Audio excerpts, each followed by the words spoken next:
Philip Pullman is pulling not one single punch. Welcome back, boys. Let's talk about The Subtle Knife. It's been about a little more than a year since I recorded this video. All of the parts were already done. They were just waiting for me to put them together in the editing program, but I didn't. And here we are. So when I finished recording this video, I was already pretty much done reading the next one, or probably about done. But that was about a year ago, probably a little more than a year ago. So yeah, there's that. Little update, I guess. A little bit of context. I left all of the video as it was, as I recorded it back then. But present me already knows a lot of the things that past me didn't. So yeah, enjoy the video with past me.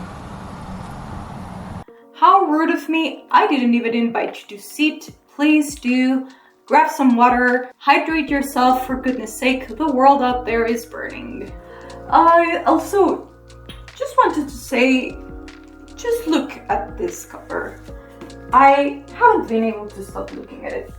It's so pretty.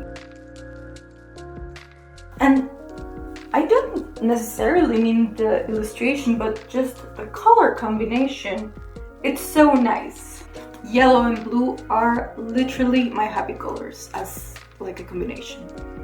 So I kind of tried to match, but whatever. I'm going to go deep into spoilers for this review, so you better buckle up, because I'm sparing no details. I will leave you a timestamp though for a heavier portion of the spoilers, in case you don't want to see. And I can already tell this is going to be a very long video, though first one I did was ginormous. I was not expecting that. So, I don't know, make yourselves comfortable, but for real, I don't know, grab some food, lay back, or, do some chores if that's your kind of thing. Let's go. Okay, how to summarize this book? For the sake of brevity, I'm going to assume that you know what happened in the first book, or at the very least that you saw my review of it. The Subtle Knife is the second book in the trilogy of his Dark Materials. It begins in our world as we know it, with the introduction of our new protagonist, Will Parry, around the same time as Lyra, who is now going by Lyra Silvertongue. He discovers a window into a different world and the city called Sitsegase, a third world, not our own or Lyra's, that is haunted by specters, and the city that seems to be inhabited only by children. After the events of the Golden Compass, which ended with the death of her best friend, Roger, Lyra begins to make an effort to be less self-absorbed. She also begins to explore the alethiometer and its intricacies in a more conscious way. In The Subtle Knife, we delve deeper into the matter of dust, or dark matter as it is known in Will's world. It introduces us to Lord Asriel's plan to rebel against the authority and the church. It widens the scope of the worlds really, and begins darkening the tone of the story, and adding depth to what happened in the Golden Compass. Many more things happen in the story, but worry not. I will get into some of them during the review, which I am now also calling an in-depth discussion after realizing just how long the review for the Golden Compass was.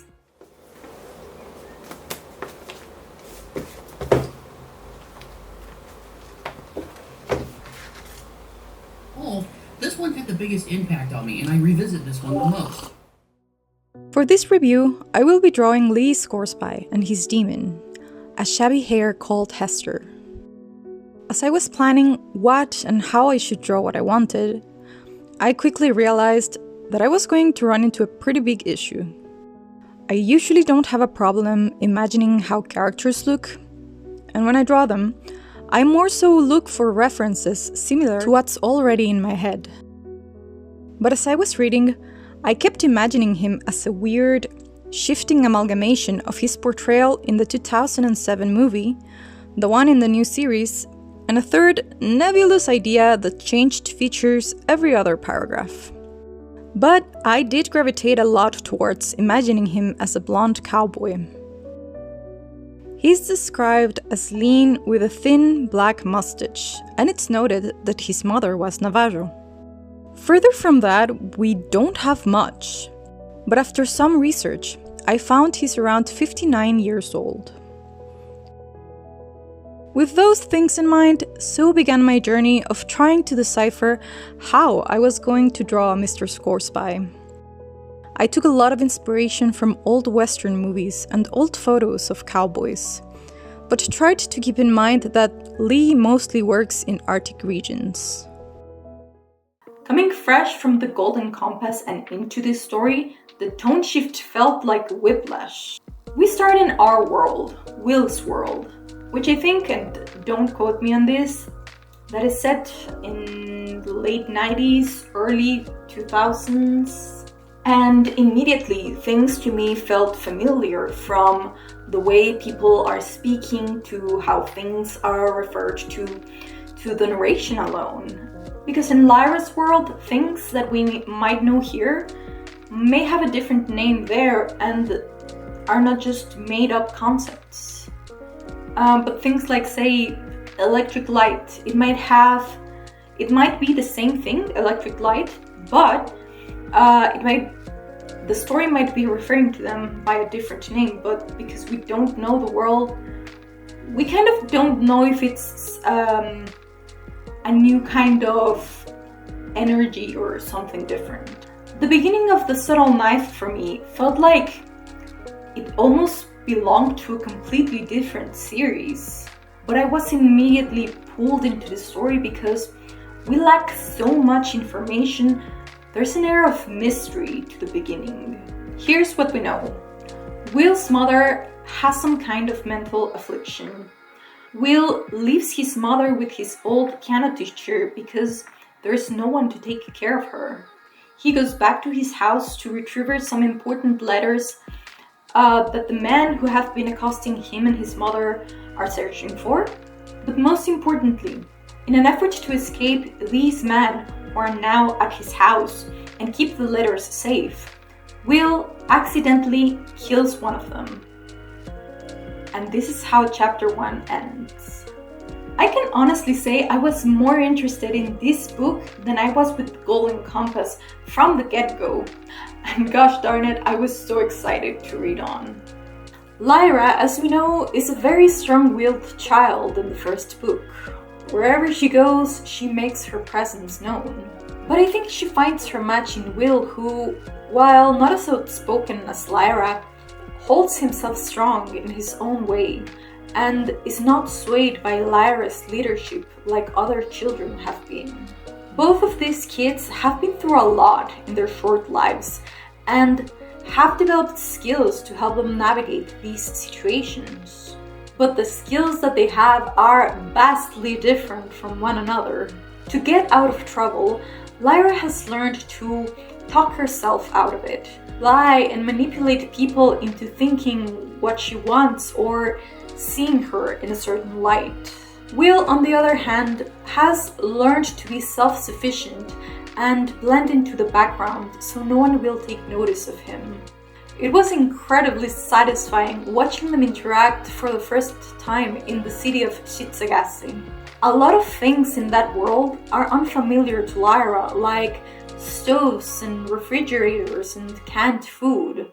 And while Lyra has always been self-sufficient in her own right, she was brought up as the daughter of a lord, never having to cook or clean up after herself. On the other hand, those are just the kind of things that Will has had to do. So it was very fun watching them fight over things like cleaning up, because how dare Will imply that she should clean up as if she were some kind of servant.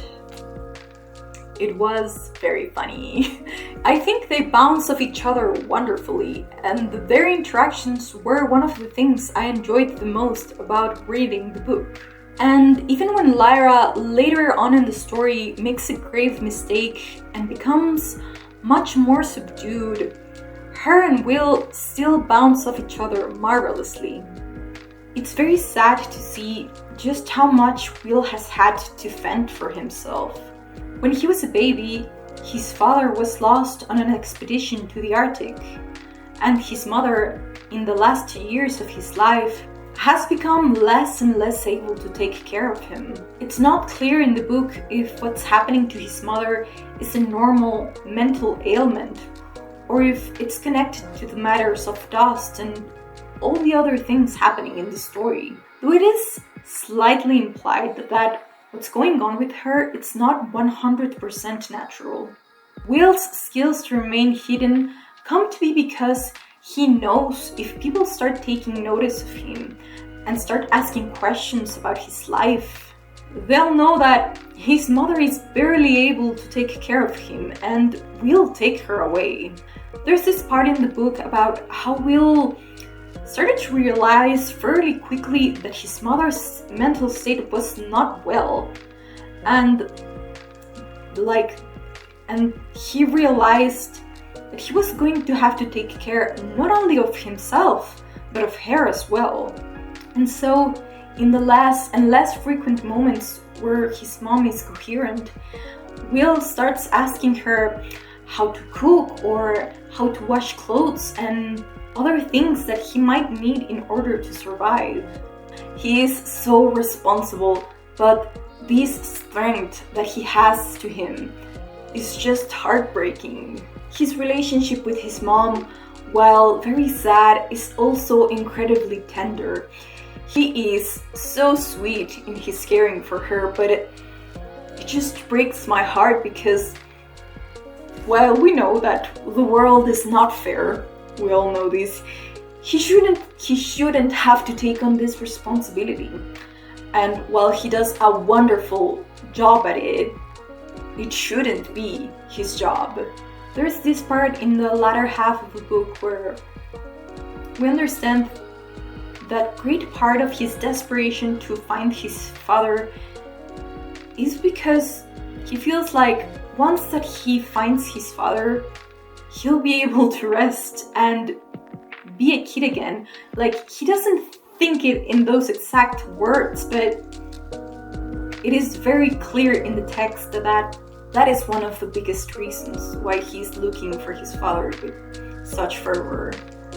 It's just very sad.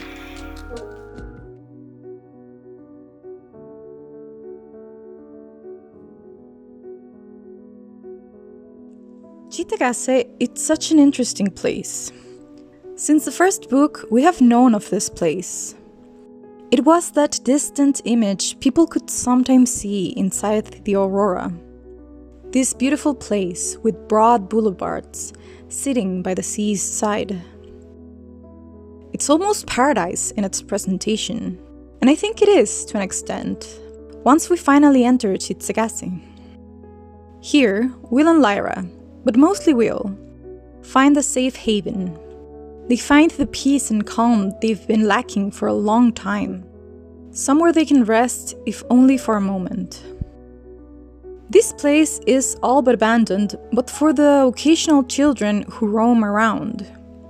Here, Will and Lyra have all they need. If they are hungry, they take food from places. If they are sleepy, they find a house with a bed or clothes to wear from whatever store they see. My first thought of this place was that it was literally frozen in time.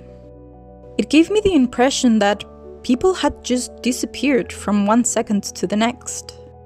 There's food left out on plates by restaurants, and everything is left perfectly, as if the people had just up and left peacefully.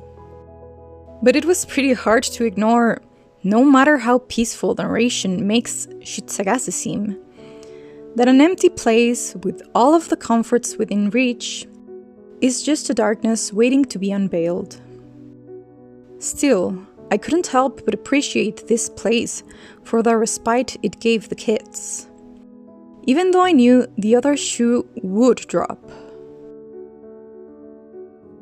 The caveat of Shitsagase is that this is a dystopic world where, if you're an adult, you're in constant peril of being drained of your life by these specters.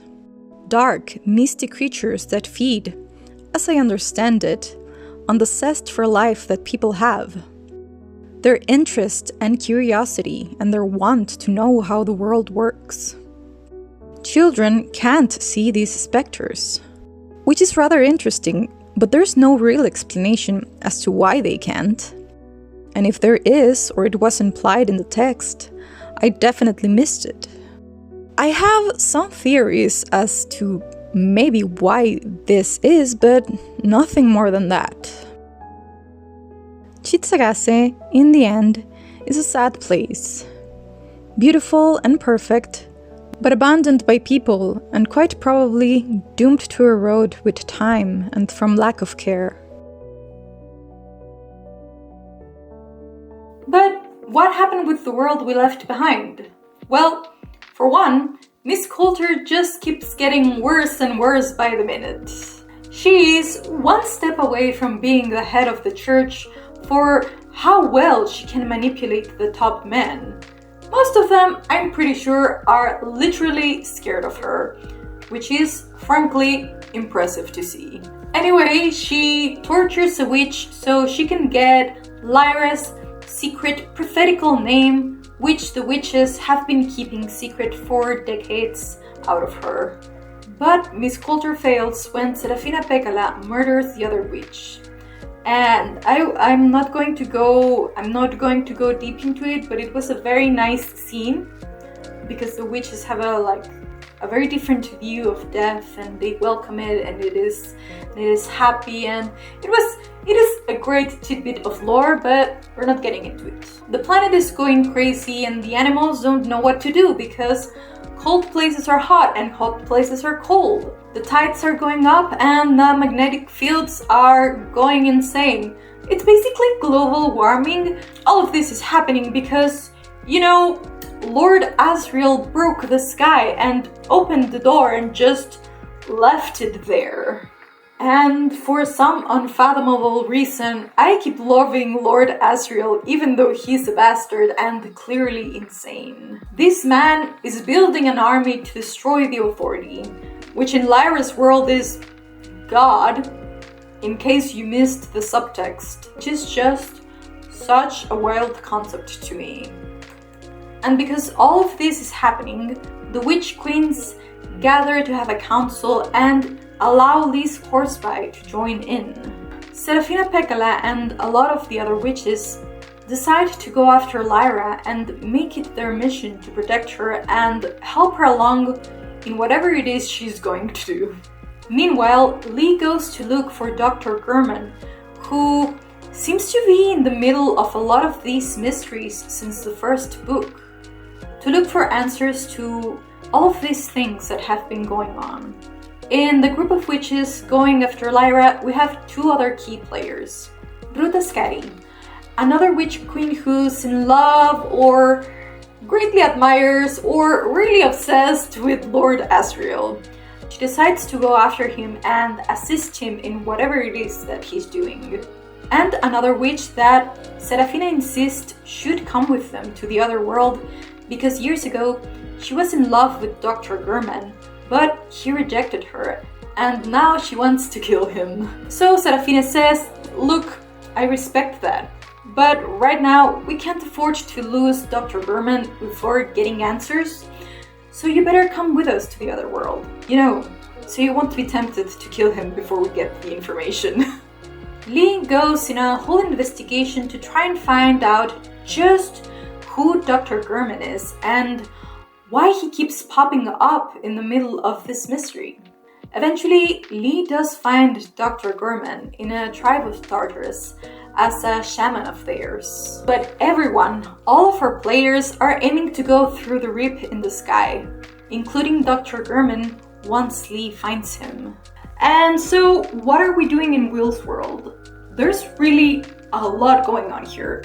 Originally, Lyra's half-assed plan was just to follow Lord Asriel and stop whatever it was that he wanted to do.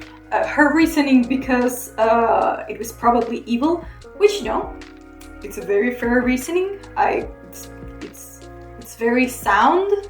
I wouldn't trust Lord Asriel either. But now the alethiometer is actively urging her into a different direction. I think I just realized that I never explained what the alethiometer was for. Like, I mentioned it in my last review, but I don't think I explained what it's for. So that's very important. The alethiometer is like a compass with a lot of images. And this compass, if you're in the right state of mind and you know the meanings of the images, it can tell you the truth. You ask it a question and it will tell you the truth. Which is just an amazing bit of world building. I don't know, the alethiometer is just absolutely fantastic. I love it. Maybe that was important to explain in the last review, and I didn't. But yeah, Lyra is sort of naturally gifted at like reading the compass, and she really is like the special case, because usually people have to study for years and years and years to be able to read the alethiometer.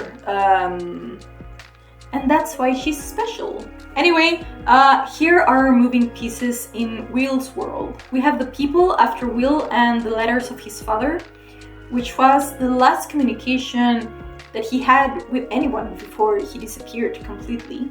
We have Dr. Mary Malone, who's exploring the matter of dust or dark matter as scientists know it in this world, and she has helped build a machine that functions just like the alethiometer. But the interesting thing is that the scientists don't actually know how to use it until Lyra comes along. I'm not going to linger on this, but I'm pretty sure that Dr. Malone is going to be pretty important in the next book. She is absolutely perplexed by Lyra and her ability to make the machine they built react. And at the end of the book, she's forced to run away from her job because, surprise, surprise, the government is also involved and they want to weaponize dark matter, to the surprise of absolutely no one. Because it's the government. Of course they want to weaponize things. Does anyone know a fictional government who is, not terrible? Anyway, there is also this old guy called Sir Charles following Lyra around, and let me tell you that all the scenes with him gave me major, big-time pedo vibes. It was not a fun time. I was very scared for Lyra. I know it's not that kind of book, but I was still pretty scared for her well-being. Like, every time that man was on page and Lyra was just oblivious to the fact that he was looking at her with a lot of interest, my poor heart kept on racing, and I was just like, girl, you're smarter than this. Please realize that you shouldn't trust this man, please. But luckily he's just after the alethiometer, and he eventually manages to steal it from Lyra. So, what is the subtle knife? Well, just like the alethiometer, it is a very special object. And coincidentally, it's what Sir Charles is actually after. He bargains with Lyra and Will and tells them he'll give the compass back if they give him the knife. Sir Charles pulls a, "Wah, I'm an adult, so who's going to believe your word against mine?" card, which I absolutely loathe with a passion. Nothing infuriates me more than adults lording that over children. And it also doesn't help that he's fucking rich. Anyway, the subtle knife is a very nifty thing which can cut through the fabric of the world. This is why there is a doorway from Chitsegase to Will's world, and many other worlds, actually. Chitsegase just so happens to be the crossroads between all of the others. The story behind the knife is that the scientists or philosophers of Chitsegase created it a long time ago, but did not really understand what they had made. Not that that's kind of what the scientists in Will's world did, creating the machine that acts like the alethiometer. They used the knife to steal stuff from other places and sustain themselves. But sometimes they forgot to close the tears they made. And this way is how specters came into their world and ravished it into a shell of what it once was. The subtle knife is currently being held by a teen in Chitsegase, who's definitely gone a little mad. He stole and entrapped the previous bearer of it, and he's been trying to make the knife work. Will manages to win the knife from the teen, but it was unfortunately the only thing keeping the specters from this boy. A teen, really. Almost an adult. As soon as he loses the knife, the specters are all over him, and in minutes, he's but a shell of himself. Uninterested, unperturbed, and unmoving. Those attacked by the specters are doomed to die where they stand. Be it from lack of food, sleep, or doing anything at all. Long story short, Will loses some fingers, they meet the previous bearer of the knife, who teaches Will how to use it, and explains to him it is now Will's burden to carry, for the subtle knife has chosen him. So, Will and Lyra get back to Will's world, and two very important discoveries happen. One, Sir Charles is actually a man from Lyra's world. He has, just like Will, accidentally stumbled upon one of these tiers between worlds, and he has been up to much, going back and forth between the worlds. And two, Miss Coulter is in Will's world as well, and conspiring with Sir Charles. Because of course she is. Will and Lyra decide they're going to steal the alethiometer instead of making the exchange, which, thank God, that thing can't be trusted in these people's hands. But when I tell you that this chapter has been one of the most stressful reading experiences I've had in years, I mean that. My heart was racing out of my chest as they were trying to take the compass from the room Sir Charles and Miss Coulter are in. I literally finished that chapter, and I had to put the book down to actively breathe and calm down. I think that's what I would call good writing. Okay, we need to have a whole break here to talk about religion in this series. I knew that this series of books was controversial for speaking a certain way about religion, but I am honestly absolutely baffled how these books haven't been more properly banned because of just how blasphemous they are. And I'm not complaining, I wouldn't want them banned. I am just astounded. There is a clear enemy here, and not that the book is saying that God or religion are bad, but the adult characters here are clearly fighting against these things. The book keeps bringing up these atrocities that the church has committed in the name of the authority. These awful things over and over again. And of course, the authority is clearly the God from the Bible, and Lord Asriel wants to kill it with fire. With all of the firepower of all of the worlds. Dr. Malone is referred to at one point as the Serpent of the Garden. Lyra's secret name that the witches have been protecting is Eve, and the angels, or whatever those creatures are, calling themselves angels. I don't trust them. I don't know what their deal is or their motivations, but I don't trust them. Like, I really don't know what the narrative is trying to tell me. Clearly, half of the people don't like the church or the authority, the other half are part of said church and are persecuting our heroes. So what am I meant to think? Is God the enemy?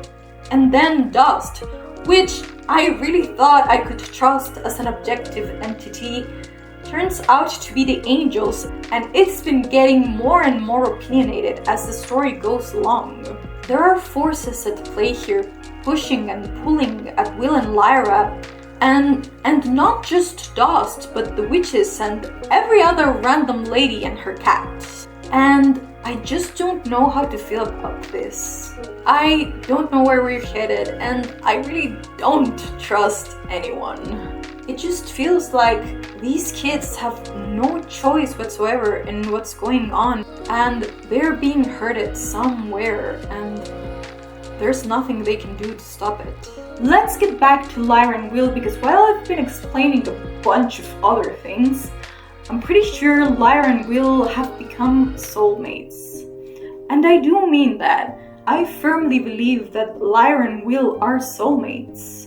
Be that in the romantic or the platonic sense, either way goes. There is just something between them, and it's only beginning to show, and I am so excited to see where that is going. One of the clearest signs of this to me is the fact that Pan, Lyra's demon, willingly goes to Will and touches him, which is one of the huge no-nos about demons. Under absolutely no circumstances are you allowed to go touch other people's demons. It's forbidden and a violation of the highest degree. But in a moment where Will is very hurt, Pan goes to him and consoles him. Is that the word console from consoling? Anyway, all three of them, Pan, Will, and Lyra, are connected in some meaningful way, and I'm really hoping they expand on this on the third book. The whole issue about demons has been hugely interesting since the first book, but we get a different angle in the Subtle Knife, and it's just how the people from Lyra's world are reacting to all these new demonless people that they're meeting. They are horrified at first, of course, but they conclude that these people's demons are probably inside of them, because they know how people without demons are. They're just listless and without real life to them, or joy, or a lot of initiative. Still, even knowing that there's something similar to a demon inside of these people, it doesn't stop Lyra and Pan from warning just how absolutely alone Will must feel, because he doesn't have a companion to him. Someone who will be by his side forever. They are soulmates, fight me! I'm just kidding, don't fight me, I don't have the spine for it. How about we now talk about Dr. Gurman, because this man is unreal. Dr. Gurman, or Joe Parry, if you like that one better, or John Parry, if you want to get down to business. If you have a good memory, you'll remember that Will's surname is Parry. Yes, this is Will's lost father. Turns out, when he was lost in his expedition, he ended up walking through one of the doors between worlds, and he has been living in Lyra's world for years. This man is a real mystery and a wonder. If there was a book just about him, I would read it, no questions asked. He's just that interesting. Dr. Gurman, just like everyone else in Lyra's world, has a demon of his own. I'm assuming that when he crossed through the rift between worlds, that it manifested in Lyra's world. Maybe you can't exist in Lyra's world if you don't have a demon. But his demon, just like that of the witches, can be far away from him if she wants. And again, we don't know much about him, but in his time in Lyra's world, he has learned to conjure up storms and winds. He has a range of abilities that, frankly, make me go a little insane. Like, how did he get from normal human explorer to where he is now? How did he get all of these abilities, and are these what's making him sick? Because he is very sick, and we can see him getting weak every time he uses his powers. Someone please just give me some answers on this man. Dr. Gurman, John Parry, left me with so many questions, and I don't know if we're ever going to get them answered.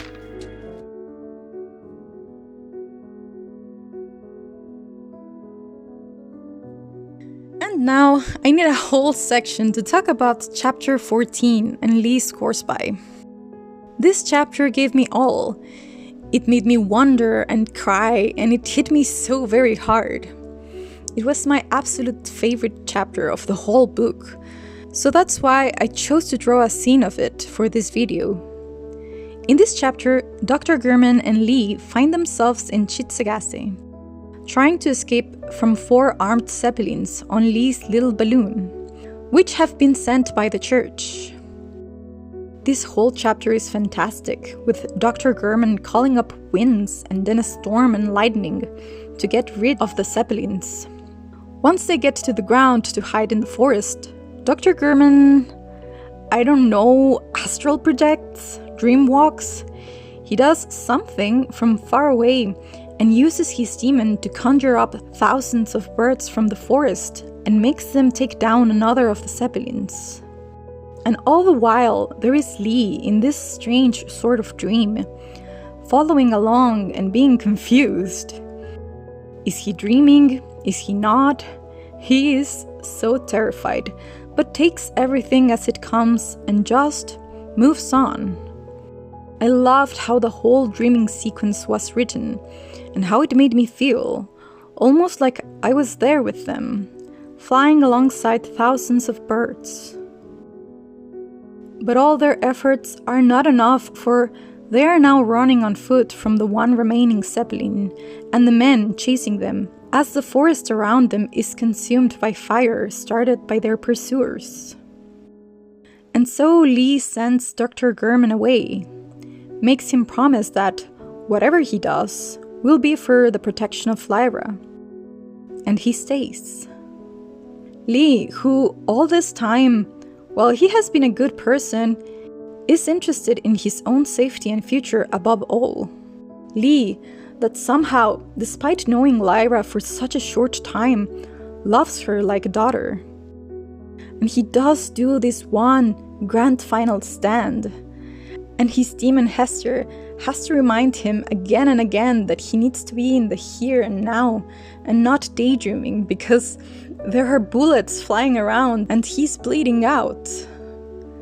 But in that moment, Lee can't help but remember his childhood and his country far away and the games he used to play. He takes all of the men down and the last zeppelin too, even when he's shot and hurt and rapidly losing consciousness. As he's dying, still trying to bring the last men down, he asks Hester to please not go before he does, and she tells him, "Lee, I couldn't abide to be anywhere away from you for a single second." And then they die. Their last hope that what they did was enough to help Lyra. If you read this and didn't cry, well, I think I shall reserve my judgment. But even me telling you about this has my eyes misting a little. So here's the final result. What do you think? I think it looks pretty nice.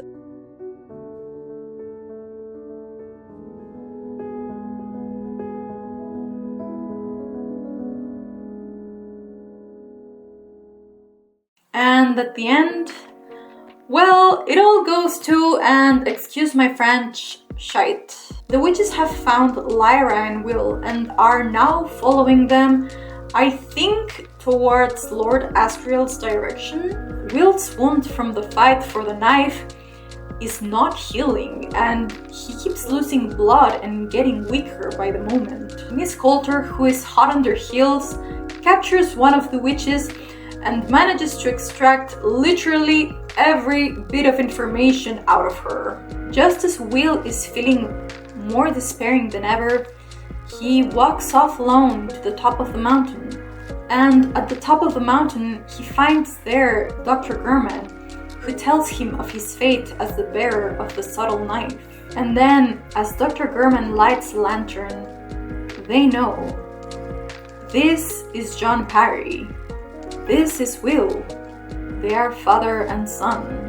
And just like that, the witch who had wanted Dr. Gurman's love shoots him on sight, and he dies. After some words from Will, she despairs and unalives herself. And after that, Will returns to camp, just to find out that all of the witches are dead and Lyra is nowhere in sight. The end. Serafina Pekala is alive though. She went to help Lee. I'm not going to explain why, but she's alive, so there's that. I liked this book a lot, but it left me feeling dead inside. Mostly everyone is dead, minus our main villains, of course. Of course they're not dead. Sir Charles is dead. Miss Coulter killed him, so there's that as well. I am soul crushed. I don't know what to say about this whole ass experience, but I had fun, I guess. I will add though, and it's not really important, but Miss Coulter, and I'm not going to explain why, this review is already too long, is a literal siren. I mentioned her hypnotic abilities in my last review, but I am now convinced of this. Just the way she uses her alluring presence to manipulate people is unbelievable and scary, which is cool for a villain, of course, but man, what is this ability that she has? I have so many questions. Again, like with John Parry, what are these abilities that people have? Because I don't think it was established in the Golden Compass that people had abilities. Like the witches, they are their own whole things, but humans are humans, and they're all normal. So these things, like John Parry's way of, Dr. Gurman's way of like calling storms and winds, and Miss Coulter's ability to just siren people. I don't know. Anyway, I heard that a lot of people like his Dark Materials books less and less with every book that they read. And I think I can understand why. Like, things get very complicated and new players and pieces just keep getting introduced in the subtle knife without stop. And of course, the whole plot point of fighting against the authority and gathering all of the forces of the multiverse, it's also a pretty wild plot point, not gonna lie. But what do you think? Why do you think people like more the first book than the other two? Let me know, give me your insight on it. This was such a great book. I had an absolutely wonderful time, like 90% of the story. The other percent was mostly suffering, but good nonetheless. I definitely liked it more than Golden Compass, but it was a ride. So I think I will take a little break. But you'll see me again on the third review for the Amber Spyglass, never fear. Just perhaps not as soon as the last time. I really need a break. Until then though, thank you for joining me. Having concrete ideas is hard, and articulating them is even harder. I possess neither the ability to be concrete or articulate, but gosh darn it, am I going to fight my way through this? Have a nice day, everyone.